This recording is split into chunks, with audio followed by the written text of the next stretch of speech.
Ketika Nabi Muhammad SAW sampai ke kota Al-Madinah Al-Munawwarah, yang pertama dibangun adalah masjid.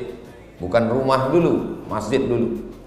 Sebelum beliau sampai ke Yathrib, nama asli Madinah, beliau berhenti dulu di satu tempat namanya Quba. Sampai di Quba itu hari Senin, 4 malam di Quba. Malam Selasa, malam Rabu, malam Kamis, malam Jumat. Selama 4 malam itu juga beliau berhasil mendirikan satu masjid.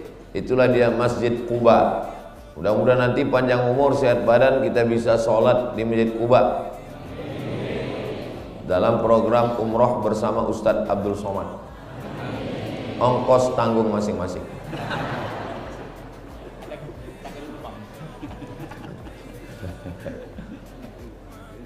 Di Madinah bangun masjid, di Quba bangun masjid, dan bangunan yang pertama di atas dunia ini adalah masjid. A'udzubillahi minasyaitonirrajim. Inna awwala baitin wudi'a lin-nasi lalladzi bi Bakkata mubaraka. Bangunan yang pertama adalah yang ada di Bakkah. Di Bakkah itu nama lain dari Makkah. Nama lain dari Makkah adalah Ummul Qura, nama lainnya Makkah, nama lainnya Bakkah, dan bangunan pertama di situ adalah masjid. Yang dimaksud masjid di situ adalah Baitullah Ka'bah, dikelilingi dengan Al-Masjidul Haram, tanahnya adalah tanah haram. Tiga-tiga itu makna masjid. Karena kalau kita berada di dalam Masjidil Haram, kiblat kita adalah Ka'bah. Kalau kita berada di luar Masjidil Haram, kiblat kita adalah Masjidil Haram. Kalau kita di luar tanah haram, kiblat kita adalah tanah haram. Jadi kalau kita sholat dari Jambi ini tidak tepat kena ke Ka'bah, sholat kita masih sah selama masih kena tanah haram yang panjangnya 42 km. Dari Arafah ke Ka'bah 20 kilo, dari Ka'bah ke Hudaybiyah 22. Jadi kalau di total panjangnya adalah 42 km tanah haram. Jadi kalau kita melenceng sedikit 1 derajat masih kena ujung tanah haram, sholat kita masih sah. Itulah makanya bunyi ayatnya, fawalli wajhaka syatral masjidil haram. Hadapkanlah wajahmu ke arah Masjidil Haram. Bagaimana kalau tidak kena Masjidil Haram? Karena yang dimaksud di situ adalah tanah haram. Jadi kesimpulannya, bangunan yang paling mulia di atas dunia ini adalah masjid.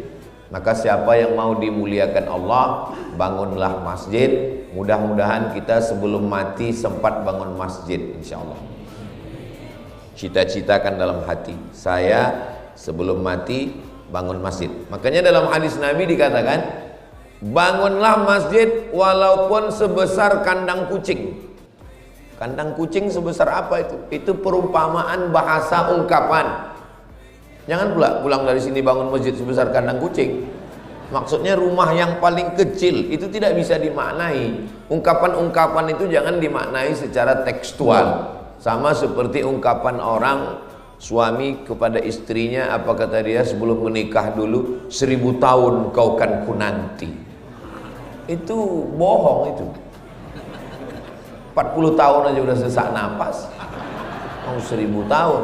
Itu ungkapan maknanya lama. Itu maknanya. Rumah bapak di mana? Rumah saya di Jambi, dekat dari Masjid Baitun Nur Darlis. Ya sebatang rokok lah. Jangan dipahami tekstual sebatang rokok apa? Rokok daun pucuk nipah atau rokok apa itu cerutunya Presiden Fidel Castro. Ya, jadi maknanya adalah dekat, itu maknanya. Jadi begitu juga dengan masjid ini, bangunan yang paling kecil adalah kandang kucing, maksudnya semampu kita membangun. Kalau bisa membangun masjid yang sangat megah ini, Saya seumur-umur ceramah di Jambi, inilah masjid yang paling hebat saya rasa. Iya. Dari luar tadi bangunannya cantik, masuk ke dalam. Biasa tiang kan biasa aja, ini lain tiangnya. Kecil di bawah, membesar ke atas. Lampunya, mihrabnya, Masya Allah, tabarakallah.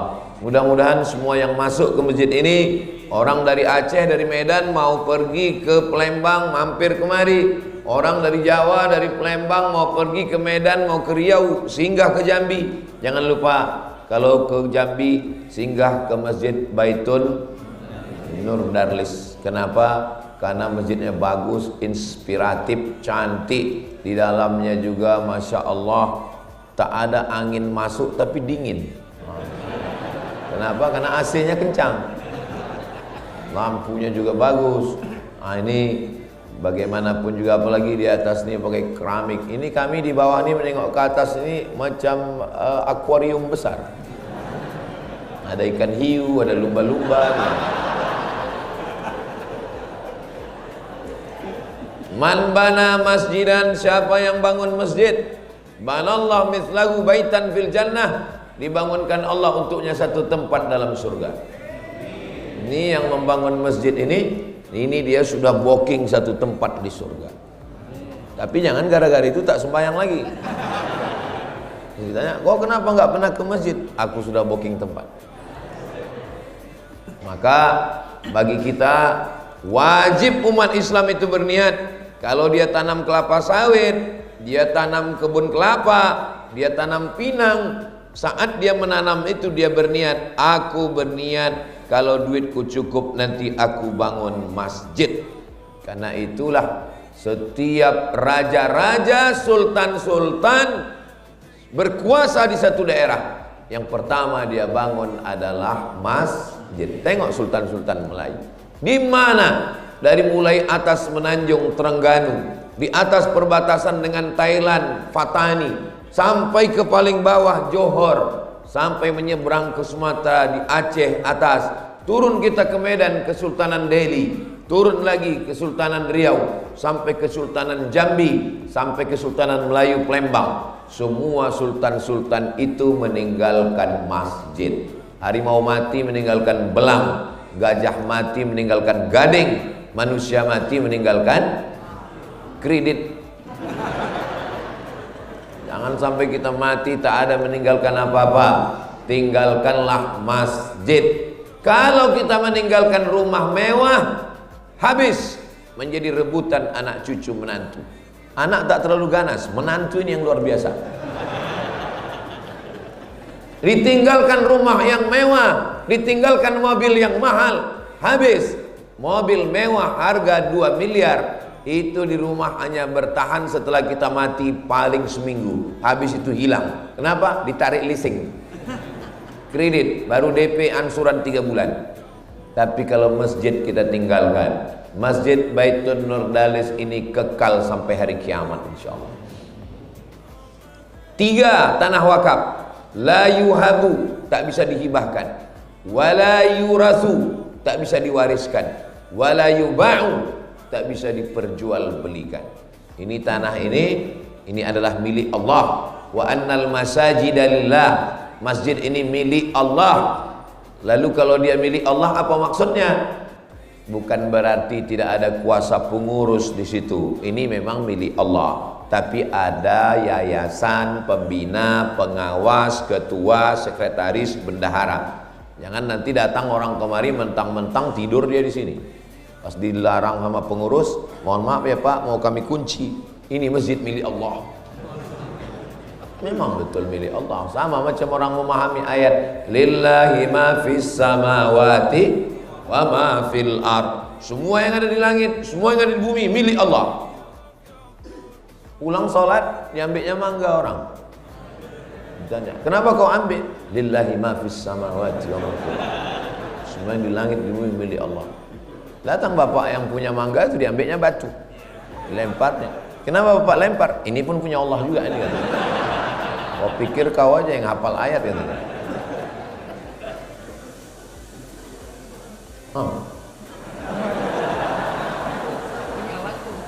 Kalau tuan pergi ke Makkah, jangan lupa bawa sendal jepit.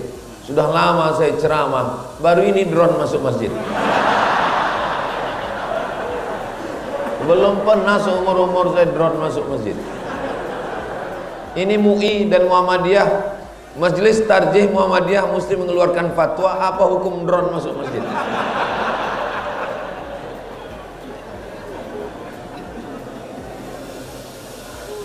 Allahumma sholli ala sayyidina Muhammad wa ashghilil zalimin bizzalimin wa akhrijna min bainihim salimin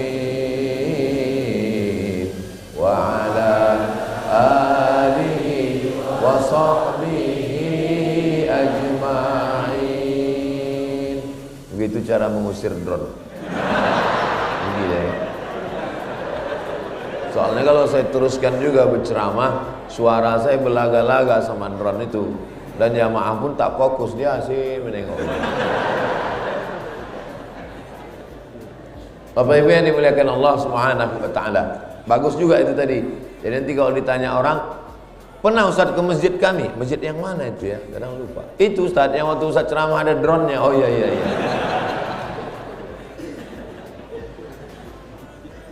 Setelah masjidnya bagus, masjid ini ada 3 unsurnya.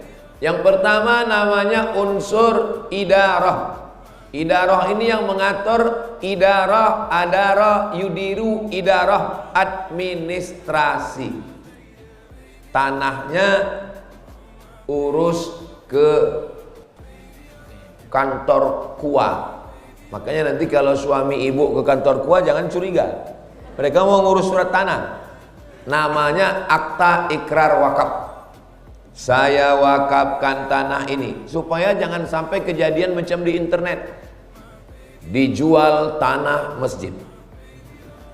Yang berwakaf atuknya, yang menjual tanah cucunya.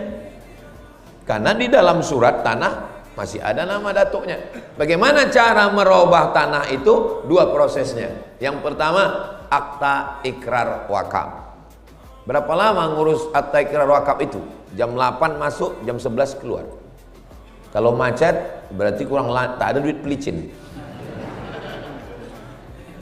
Setelah dapat selembar akta ikrar wakaf, dibawa ke BPN, Badan Pertanahan Nasional, keluarlah sertifikat, tidak ada lagi nama orang di situ. Adalah nama masjid. Waktu ketua BPN Kanwil BPN Riau datang pas saya sedang ceramah, berkumis orangnya, orang Aceh. Kata dia, saya bawa anak buah saya ini Pak, orang Badan Pertanahan. Dalam rangka apa nih Pak? Ulang tahun BPN kami tidak buat di hotel, tapi kami buat pengajian menghadiri di masjid. Bagus. Pas saya tengok orang BPN, saya bahas tentang masalah tanah. Kita hidup di atas tanah, mengurus tanah, kerja di kantor tanah, mati dimakan cacing tanah. Pas pula orang mengurus tanah di situ kan. Lalu kata Pak Kanwil BPN, Ustadz Somad, ada aturan baru, masjid kalau ngurus tanah gratis. Maka jangan sampai masjid-masjid surau langgar musola. Walaupun masjid Baitun Nurdalis ini udah selesai. Ceramah saya ini bukan untuk masjid ini, untuk semua seluruh pengurus musola kita. Karena kejadian ini bisa terjadi. Mengurus tanah dasarnya mesti su'uzzon. Ngurus tanah gak bisa husnuzon, mesti su'uzzon. Karena kenapa terjadi konflik antara pengurus dengan pemilik tanah? Kenapa terjadi masalah sampai ke pengadilan? Itu gara-gara husnuz. Nggak boleh husnuzon. Makanya kalau ada orang mewakafkan tanah, saya wakafkan tanah ini, mohon maaf ya Pak, saya su'uzzon sama Bapak. Jadi gimana caranya? Mau nggak Bapak membuat akta ikrar wakaf ke kantor KUA? Mau? Setelah itu nanti kita bawa ke BPN. Iya.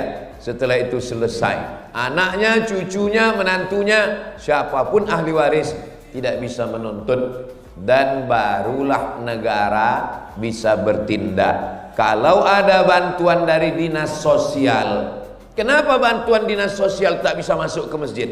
Karena masjid tidak mengurus administrasi. Ini kerja siapa? Ini kerja idarah, orang-orang yang mengurus segala macam tentang administrasi masalah kemasjidan ini. Lalu kemudian ada namanya riayah. Riayah ini adalah mengurus kemakmuran masjid, mengurus kemakmuran masjid yang terkait dengan memakmurkan dari mulai imamnya. Dicarilah imam-imam yang hafalan Qur'annya banyak, suaranya merdu. Jangan sampai macam Ustadz Somad musafir mampir pinggir jalan dan dengarlah suara imam di situ, lebih banyak batuknya daripada ayatnya. Assalamualaikum warahmatullahi wabarakatuh. Assalamualaikum warahmatullahi wabarakatuh. Pak. Kenapa itu yang maju? Nggak ada orang lain. Mohon maaf Pak Ustaz, kalau dia nggak maju, nggak ada sholat di sini. Insya Allah, apalagi ini di bawah Muhammadiyah. Muhammadiyah punya majelis tarjih, Muhammadiyah punya majelis tabligh, Muhammadiyah punya SDM yang banyak, alumni-alumni dari Universitas Muhammadiyah. Saya menjadi ustadz pengisi pengajian hadis setiap Sabtu subuh selama 4 tahun di Masjid Muhammadiyah. Dari tahun 2009, 10, 11, 12, 13. Masjid Akramun Nas yang di situ didirikan dan pengurusnya orang Muhammadiyah. Kemudian Masjid Muhammadiyah belakang Ramayana kajian zuhur 1 tahun. Satu lagi Masjid Muhammadiyah Jalan Paus, ketiga-tiganya di Pekanbaru. Jadi hubungan saya dengan Muhammadiyah dari dulu sampai hari ini, sampai hari kiamat insya Allah tetap baik-baik. Karena kita diikat dengan satu ikatan la ilaha illallah Muhammadur Rasulullah sallallahu alaihi wasallam. Kalimatu haqqin 'alaiha nahya, dengan itu kita hidup, wa 'alaiha namutu, dengan itu kita mati, wa biha nub'atsu, dengan itu kita dibangkitkan di padang mahsyar. Dari mulai imamnya, apa pesan Bapak Ketua DMI, Dewan Masjid Indonesia, Ustadz Abdul Somad? Tolong kalau ceramah sampaikan sound system pengaruhnya di masjid 80%. Ini bagian dari masjid. Muazin sound system, imam sound system, baca Quran sound system, khatib Jumat sound system. Makanya kalau mau sound system, studi banding ke Masjid Baitun Nur Dalis nih, khusus tentang sound system ini. Jelas suara saya kan? Ini ada model sound system ini mengaung-ngaung. Keluar dari situ jamaah ditanya, apa kata Ustadz Somad itu tadi? Tak jelas suara itu. Alhamdulillahi Rabbil Alamin Ar-Rahmanir Rahim. Lebih kurang begitulah kalau saya jadi imam. Suara saya nggak bagus, sound systemnya bagus. Ada model sound system ini, siapapun yang jadi imam di sini tetap serak suaranya. Qori internasional Kiai Haji Muammar ZA pun jadi imam sini tetap serak. Gitu. Ada model sound system begitu. Tolong bapak-bapak pengurus masjid perbaiki. Zolim kita buat masjid banyak. Setiap hari Jumat sebelum khatib naik mimbar diumumkan, masjid kita ada tabungan 200 juta. Tapi sound system menjerit suaranya.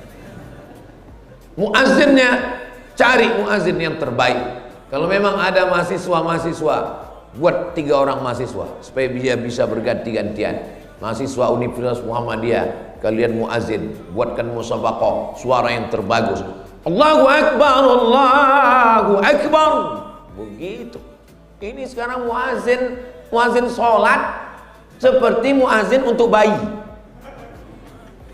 Azan sholat sama azan bayi bunyinya tak sama, lafaznya sama. Hadisnya riwayatkan Nabi ketika lahir cucunya Sayyidina Al-Hasan dan Sayyidina Al-Husain, Sayyidatuna Fatimah. Hadisnya ada dalam Sunan Tirmidzi. Status hadisnya hadis hasan. Adzana shalah bunyi azannya azan sholat, tapi suaranya tak sama. Kalau azan sholat Allah, kalau azan untuk bayi Allahu Akbar, Allahu Akbar, itu untuk bayi.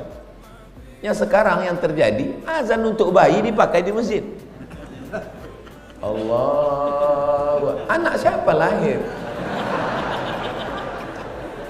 Azan masjid itu carilah yang suaranya menggelegar. Kenapa Bilal bin Rabah yang diangkat Nabi?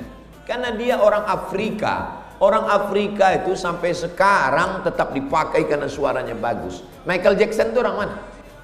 Afrika. Yang dilihat bukan kulit. Karena orang Afrika itu kulitnya warnanya cuma dua, hitam dan hitam sekali.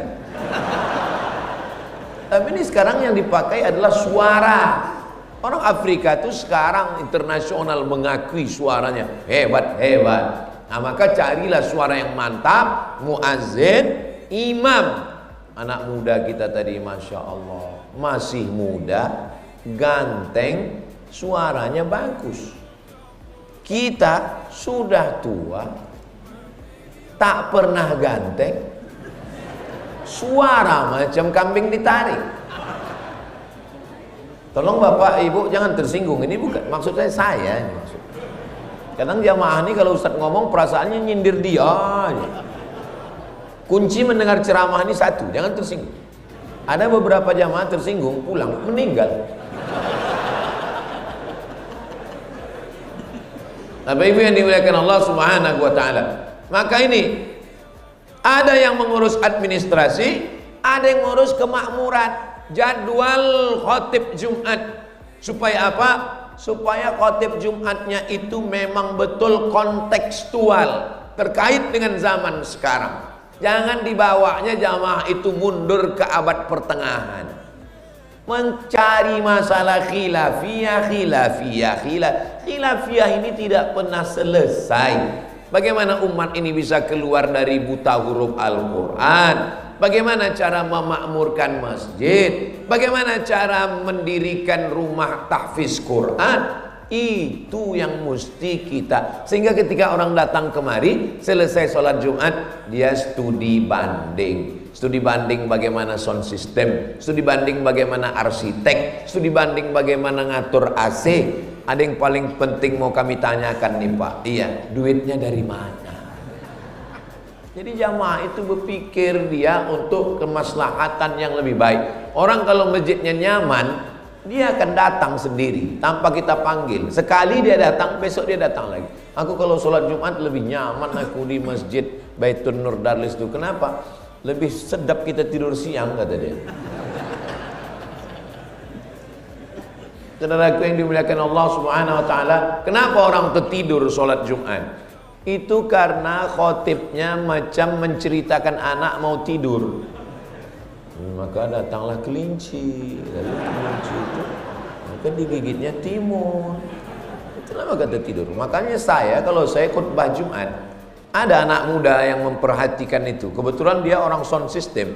Saya tengok tadi Ustadz waktu khotib tadi Jumat, dari mulai salam sampai penutup itu lampunya merah terus.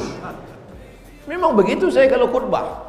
Itu saya ambil dari hadis Nabi. Nabi itu kalau khutbah matanya seperti keluar, wajahnya memerah seperti panglima pasukan perang menghadapi musuh. Begitu. Makanya kalau saya khutbah, saya tengok mana yang jamaah paling agak mengantuk, di situ saya gas. Saudara kita di Palestina, kata saya. Makanya khotib-khotib itu diadakan bengkel khotib. Kami dulu bersama Ketua Majelis Ulama Indonesia mengadakan bengkel khotib. Kenapa? Banyak khotib-khotib yang biasalah motor kan kalau olinya sudah beku apa agak macet-macet sedikit. Dia bengkel khotib. Direkam dia selama 15 menit itu. Tulis di situ. Khutbah Jumat tak lebih 20 menit. Ini kota, orang mau masuk kantor, orang mau kerja. Jangan sampai dia cerita, udahlah sampai 1 jam, demikianlah khutbah yang singkat ini gitu. Kata orang, kepala kau singkat, aku dari tadi sini. Nah, tapi yang tidak kalah penting juga infrastruktur. dari mulai air kerannya, dari mulai toilet WC-nya, dari mulai ini semua karpet. Tengoklah karpet cantik, bagus. Saking bagusnya lantai ini bingung kita di mana sambungannya. Begitulah. Tapi silap-silap di masjid ini, kalau orang baru-baru pertama masuk bisa nggak khusyuk ini sholatnya. Tengok-tengoknya bisa pula ini kain ini bentuk Allah ya kata dia. Itu makanya dalam mazhab Maliki tidak boleh ada kaligrafi di dinding. Sedangkan mazhab Syafi'i boleh. Saya heran. Saya ini orangnya suka penasaran. Kenapa mazhab Syafi'i boleh, mazhab Maliki kok nggak boleh? Ternyata mazhab Maliki memahami fawalli wajhaka syatral masjidil haram, wajahmu hadapkan ke Masjidil Haram. Orang Maliki sholat tuh wajahnya ke depan. Itu maka tak boleh ada kaligrafi. Kenapa? Karena wajahnya ke depan, ditengoknya kaligrafi. Ditengoknya, selendang siapa ini katanya. Tapi kalau mazhab Syafi'i, fawalli wajhaka syatral masjidil haram, makna wajah di situ, wajah ini menengok tempat sujud. Yang dimaksud wajah di situ dada, badan. Kenapa disebut wajah? Karena wajah mewakili badan. Kalau disebut wajah belum tentu wajah, yang dimaksud adalah badan. Jadi badan yang menghadap ke Ka'bah, sedangkan wajah menengok tempat sujud. Mana tahu nanti ada orang yang komplain, ini kenapa masjid ini banyak sekali relief-reliefnya, ini mengganggu kehusyuan. Kau aja yang nggak khusyuk bilang. Masjid relief macam-macam itu tidak mengganggu kehusyuan. Sholat itu buka mata atau tutup mata? Kalau dalam ceramah saya ada bertanya, nggak usah dijawab, karena itu nanti saya jawab sendiri. Uqtulul aswadaini fis shalah, bunuhlah dua yang hitam ketika engkau sedang sholat, bukan di luar sholat, dalam sholat. Uqtulul aswadaini, bunuhlah dua yang hitam fis shalah, ketika kau sedang sholat. Dalam sholat ada dua yang hitam, bunuh. Hitam yang pertama adalah ular, hitam yang kedua adalah akrab, kalajengking. Pertanyaannya, dari mana kita bisa tahu ada ular dan kalajengking ketika sedang sholat kalau mata kita tertutup? Itu menunjukkan sholat itu mata terbuka, makanya nampak ular. Kalau mata tertutup, tiba-tiba terbuka, udah dalam perut anaconda aja.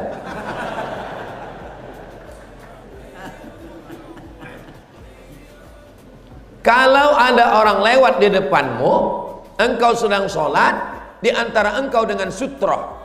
Sunat muakkad meletakkan sutroh. Sunat, ini sutroh, tiang. Lalu kemudian supaya orang tak lalu, dia hanya boleh lalu setelah sutroh. Lalu kemudian dia lewat antara kita dengan sutroh, maka kita halang dia. Jangan halang. Dari mana kita tahu ada orang lewat kalau mata kita tertutup? Itu menunjukkan mata kita terbuka. Ada orang mau lewat, kita gini kan. Cuman kadang jamaah haji Indonesia ini kalau di Makkah, di Madinah ada lewat diginikan, dia nggak tahu, disangkanya mau salaman. Kalau ada orang mau lewat, maka kita ginikan. Kalau dia lewat juga, faktulhu, bunuhlah dia, karena dia setan. Tapi tolong bapak-bapak polisi, tentara, jangan bapak-bapak kalian tembak. Ada polisi tentara sholat mau lewat, ditembaknya, dibawa ke propos. Kenapa kau tembak? Ustaz Somad nyuruh bunuh kan? Itu hadis itu namanya hadis tarhib. Hadis tarhib bukan untuk diamalkan, tapi sebagai ancaman. Imam Al-Hafiz Al-Munziri menulis kitab itu, namanya At-Targhib wa Tarhib, hadis ancaman dan hadis motivasi. Nah, setelah masjid dibangun cukup 3 unsurnya. Di situ ada unsur idarah, di situ ada unsur riayah, dan ada unsur yang memperhatikan aspek segala macamnya. Mau baca Quran, Qurannya ada. Coba tengok, Qurannya rapi. Kok disengok dari susunannya sepertinya nggak pernah dibaca ini. Bukan begitu Ustaz Somad. Ini kan mau acara besar, jadi Qurannya dirapikan. Tolong ada siapkan mukenanya. Nah itu mukena ada di belakang. Termasuk dari infrastruktur. Kenapa? Karena mungkin musafir datang dia lupa bawa mukena ada. Mukenanya kalau bisa dibawakan ke laundry bersih. Jangan sampai orang pakai mukena dari mulai takbiratul ihram ke salam nggak bernapas dia.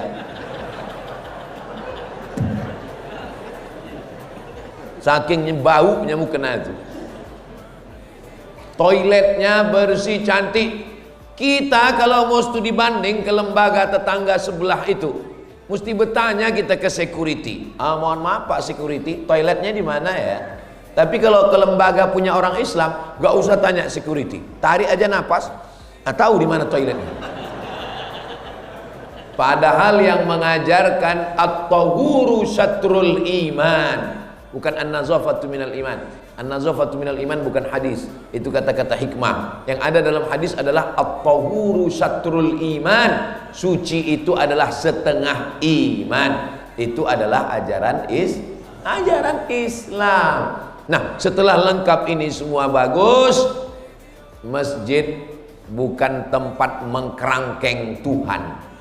Tuhan dimasukkan ke masjid, dikunci dia dalam masjid, dikunjungi 5 kali sehari. Subuh, apa kabar kau Tuhan? Zuhur, asar, maghrib. Wa huwa ma'akum ainama kuntum. Kamu tetap merasa bersama dengan Allah dimanapun kamu berada. Kalau kamu berdua, ada Allah di sana yang ketiga. Kalau kamu berlima, ada 6. Kenapa? Kebersamaan, ma'iyatullah, muraqabatullah. Maka masjid jangan sampai hanya untuk tempat ritual sholat saja. Kultumnya ada, kultum zuhur, kultum asar, kultum maghrib. Anak-anak dari maghrib ke isya, matikan TV, matikan laptop, matikan handphone, matikan komputer. Alhamdulillah Ustaz Somad, di tempat kami dari maghrib ke isya semua mati. Anak-anak ngaji? Enggak, pemadaman bergilir. Mati TV, mati handphone, mati laptop, mati. Anak-anak tak bisa main suruh. Ke masjid, ke masjid, ke masjid, ke masjid, ke masjid. Ayah enggak ke masjid, ayah udah dewasa. Dibawa anak itu datang ke masjid Baitun Nur Darlis. Ibu bapak enggak ada halangan. Penuh di bawah, naik ke atas.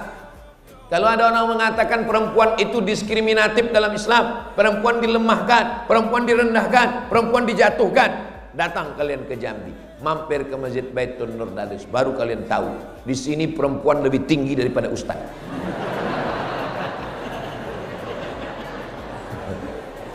Siapa yang mengatakan perempuan dilenyapkan? Siapa yang mengatakan perempuan dijauhkan, dijatuhkan? Di sini perempuan dimuliakan dan dihormati. Kita pula yang bingung, dari mana orang ini naik ke atas? Pokoknya ada tangganya di belakang. Nah, dari maghrib ke isya anak-anak mengaji. Suka tak suka, mau tak mau, buka Google, tulis buta huruf Al-Quran di Indonesia 72%. Kalau berkumpul 100 orang, ada 72 orang yang tak bisa baca Quran. Itulah orang Indonesia.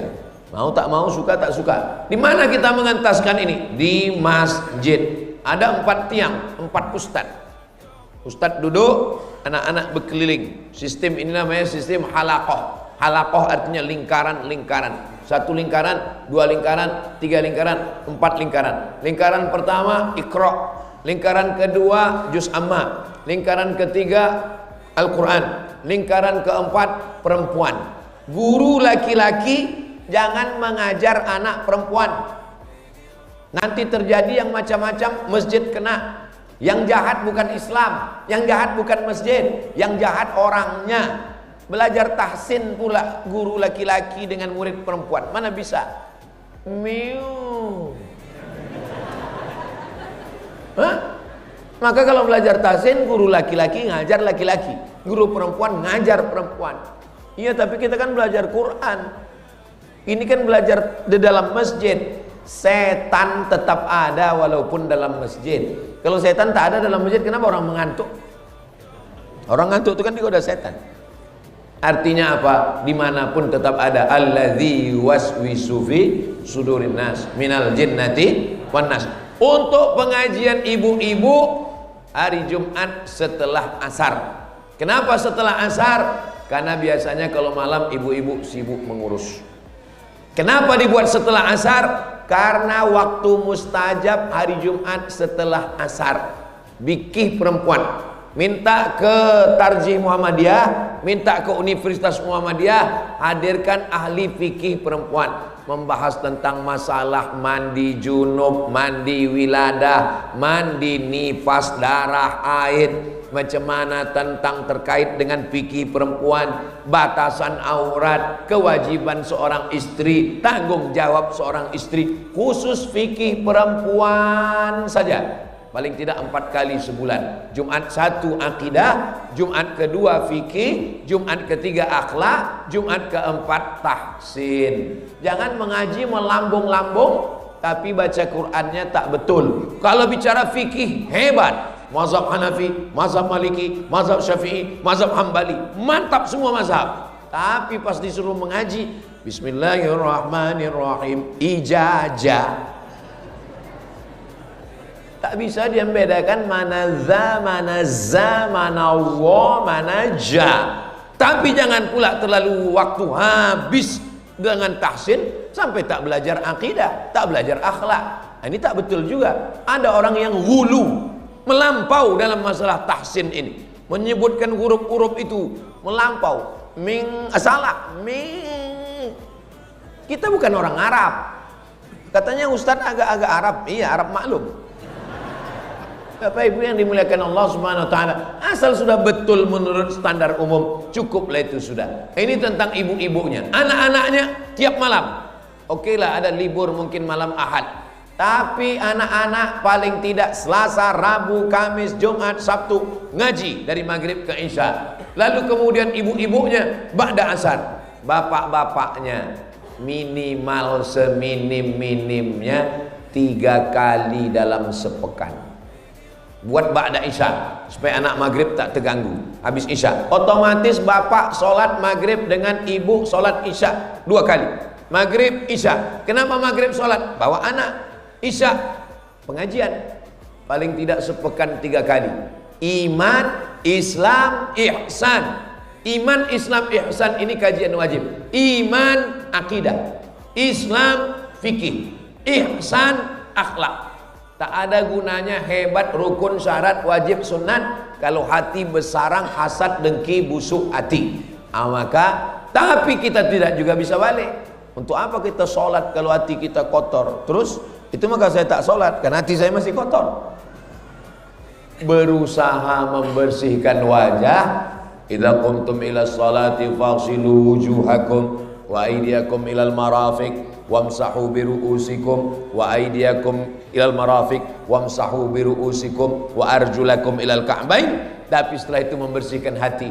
Allahumma ja'alni minat tawwabin waj'alni minal mutatahhirin waj'alni min ibadikas. Ibarat merawat pokok kayu, dari mulai akarnya, batangnya, cabangnya, rantingnya, pucuknya, putiknya, buahnya itu dijaga oleh masjid. Bapaknya 3 kali sepekan, anaknya tiap malam ba'da maghrib, istrinya habis asar. Anak muda tolong khusus buatkan pengajian anak muda. Kenapa anak muda nggak mau ke masjid? Saya ini orangnya suka penasaran. Saya tanya anak-anak muda, kenapa kalian nggak mau ke masjid? Kami nggak mau ngaji sama orang tua Pak Ustadz, kajiannya mati aja. Buatkan pengajian khusus remaja masjid. Jangan campur sama orang tua. Kapan dibuat? Buat malam Ahad. Kenapa malam Ahad? Supaya dia tidak keluyuran malam Ahad ke sana kemari. Panggil ustadz yang anak-anak muda untuk show force yang pertama. Ustadz Salim Afillah dari Yogyakarta, mantap. Ustadz Hanan At-Taki dari Bandung, mantap. Ustadz Taki Malik dari Jakarta. Yang khusus ustadz anak muda. Kalau Ustadz Somad, saya ini ustadz unlimited. Dari bayi sampai atu-atu. Nah, itu. Ada ustadz itu khusus anak muda saja jamaahnya. Maka undang mereka anak muda. Anak muda nggak mau lama-lama diceramahi. Itu untuk show yang pertama. Untuk bulan-bulan berikutnya Tetap tampilkan anak-anak muda, jangan terlalu banyak ceramah untuk anak muda. Anak muda itu dia lebih mau dialog interaktif. Misalnya, bahaya narkoba. Kajian Masjid Baitun Nurdalis, bahaya narkoba. Narasumbernya 5. 1. Anak muda. 2. Polisi. 3. Dokter. 4. Praktisi hukum pengacara. Yang kelima, korban yang pernah dan sudah bertaubat baru keluar dari penjara. Lalu anak muda pembawa acaranya nanya, gimana bang perasaannya setelah keluar dari penjara ini? Ada satu ungkapan, gimana? Aku masih seperti yang dulu. Kata Pak Polisi, tangkap, berarti masih makai. Bagaimana menurut Pak Polisi tentang penanganan narkoba ini? Kita dari kepolisian tidak ada tawar-menawar, narkoba ini langsung kita tangkap. Bagaimana Bapak praktisi hukum? Kami sudah perjuangkan di undang-undang DPR RI, bagi pengedar tidak ada hukuman lain. Ya, apa hukumannya Pak? Tembak mati langsung. Bagaimana menurut praktisi kesehatan? Menurut medis, orang yang pakai narkoba itu kemungkinannya hanya 3. Yang pertama, gila. Yang kedua, sakit jiwa. Yang keempat, mati. Mungkin Ustadz agak menyejukkan sedikit. Ustadz, pengedar narkoba ini memang cocoknya dipancung kepalanya. Jadi mereka sudah tahu jawaban dari berbagai aspek dan sisi medis, hukum, perangkat hukum. Semuanya mengatakan narkoba tidak baik. Dan anak muda dilibatkan dalam multimedia. Jadi buatkan satu di masjid multimedia yang khusus mengurus syuting, editing, uploading. Kerjanya 3. Yang pertama syuting, merekam, shoot. Yang kedua editing, diedit. Yang ketiga uploading, diupload. Masjid punya 5 sosial media. Yang pertama YouTube, yang kedua TikTok. Supaya TikTok itu jangan lagi isinya ulat pinang sama ulat sagu. Yang ketiga Facebook, yang keempat Twitter, yang kelima grup WhatsApp. Jamaah kita ini tolong dimanjakan dalam grup. Kita lewat di jalan protokol, tiba-tiba masuk SMS WhatsApp ke nomor handphone kita. Pas kita buka, apa bacaannya? Hai bro, lagi promo roti lo. Masuknya ke saya ini kan ustadz. Hai bro, kata dia. Saya lewat jalan Sudirman Riau, masuk. Hai bro, lagi promo roti, mampir ya. Dari mana dia dapat nomor saya? Ternyata ada alatnya dipasang, siapapun yang lalu lalang nomornya masuk dan dia kirim. Begitulah seriusnya tukang roti memanjakan customer. Pernahkah kita pengurus masjid berpikir untuk meng-WA semua yang lalu lalang di depan itu? Hai bro, malaikat maut udah dekat loh. Tolong jamaah tetap ini kita manjakan. Kita sudah tua, saya tak sempat lagi berpikir. Itulah gunanya kita berdayakan anak muda tadi. Anak muda tugas kalian menginventarisir seluruh nomor-nomor. Nanti kalian yang mau WA setiap hari, pagi disapa dia. Hai jamaah yang mau berangkat kerja, tolong baca doa ya supaya dijaga Allah Ta'ala. Siang nanti kirim lagi WA, jangan selingkuh ya. Berawal dari makan siang bersama, no free lunch, tidak ada makan siang yang gratis. Mengingatkan dia, sehingga orang-orang yang pikirannya mau jahat, loh pengurus ini kayaknya udah tahu ini, berarti istriku udah cerita ke orang ini, katanya. Itu. Barulah minta ke Ustadz Rizal Dahlan, Ustadz bisa nggak mintakan ucapan selamat dari Ustadz Somad? Kami tinggal kirimkan ucapannya. Hai jamaah Masjid Baitun Nurdalis, masjid yang sangat berkesan bagi saya. Bangunannya bagus, ada drone masuk ke dalam, karpetnya cantik, ada akuarium besar di atas. Maka tetap semangat, semangat, semangat. Artinya apa? Supaya orang disapa, orang dirasakan bahwa dia ada, bahwa dia bagian dari pengurus masjid. Ketika itu itu juga untuk iklan kita. Kami dari Masjid Baitul Nurdalis ada program tahfiz Quran. Di sana ada anak yatim, fakir miskin dan du'afa. Bagi Anda yang ingin mendapatkan amal jariah, jangan lupa transfer ke nomor berikut ini. Ingat, kematian segera tiba. Kalau sudah kita urus jamaah ini dari hilir ke hulu, lama mengkebumikan jenazah. Saya sudah siap mau sholat jenazah, berbisik-bisik jamaah. Kenapa? Yang memandikan rupanya di desa itu satu orang dan dia tak ada di lokasi. Ini jangan sampai terjadi. Maka buatkan penyelenggaraan jenazah. Tapi di mana-mana kalau dibuat penyelenggaraan jenazah yang ikut orang tua, ini salah.